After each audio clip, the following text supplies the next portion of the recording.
Let's talk a little bit about CNN's new streaming service, CNN Plus. Now, I know some of you will say, David, what are you talking about? CNN Plus? I haven't even heard of that.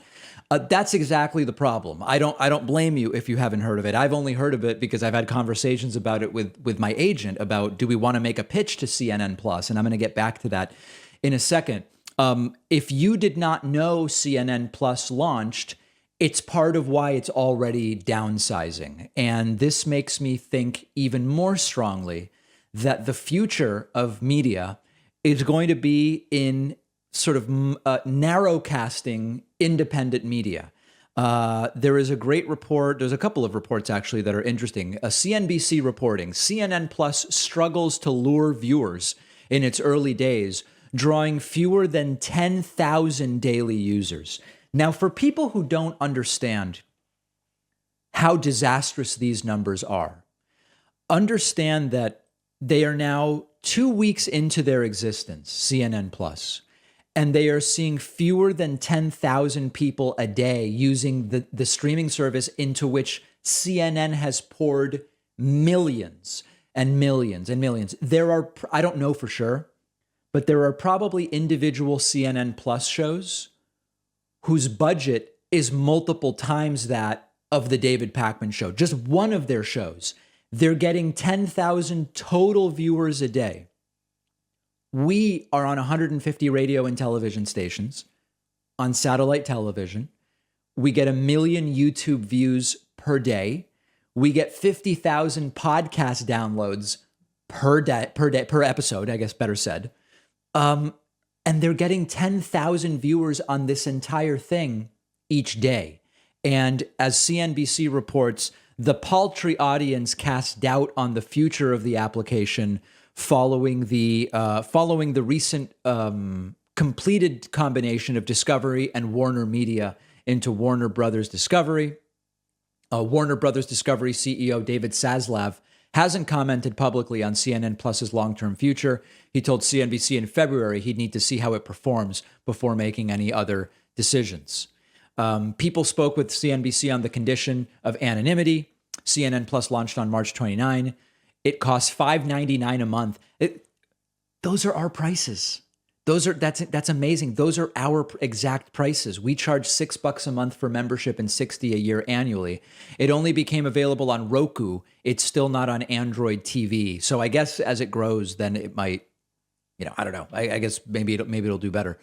And they're already doing some downsizing. There's also an Axios report. Big cuts coming for CNN Plus after a slow start.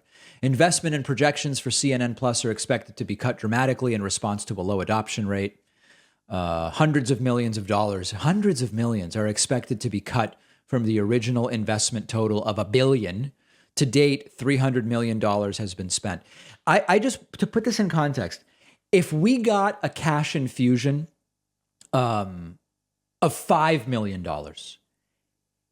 it's insane what we would be able to do with our show. I mean, if you get $5 million for a show like ours that has an established loyal audience and we have distribution methods and all these things, we just pour the money into YouTube ads, Facebook ads, and Twitter ads. Make it so on YouTube, our videos show up as pre-roll ads whenever you go to CNN or Daily Wire or whatever.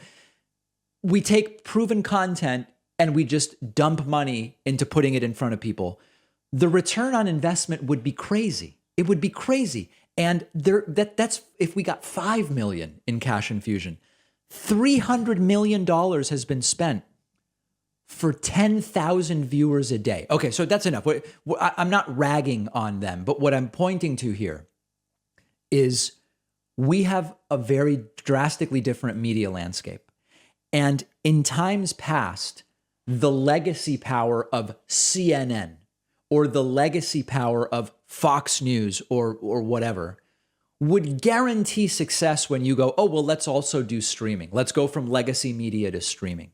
Now, because of the increased ubiquity of the internet, the increased ability of the consumer to say, I don't need CNN packaging 10 shows for me. I'll pick my 10 shows and I'll watch David Pakman, and then I'll watch, Anthony Magnabosco's Street Epistemology, and I'll listen to Stephen Novella's podcast, and then I'll go to No Mickey's show, where you can build it yourself, and it's really no less convenient with all of the tools that are around. So people just don't seem to care about that curation that was so powerful in legacy media. You can curate yourself. What else did I want to say about that? Oh, I've had conversations recently with my agent about we've had inquiries from other streaming networks. I'm not going to name them because it just doesn't seem appropriate, where they've said, would you guys want to submit a proposal? And I would go back and forth with my agent, and we would realize they want an original proposal. So basically what it would mean is I would do this show every day, but then they would want me doing another show only for them.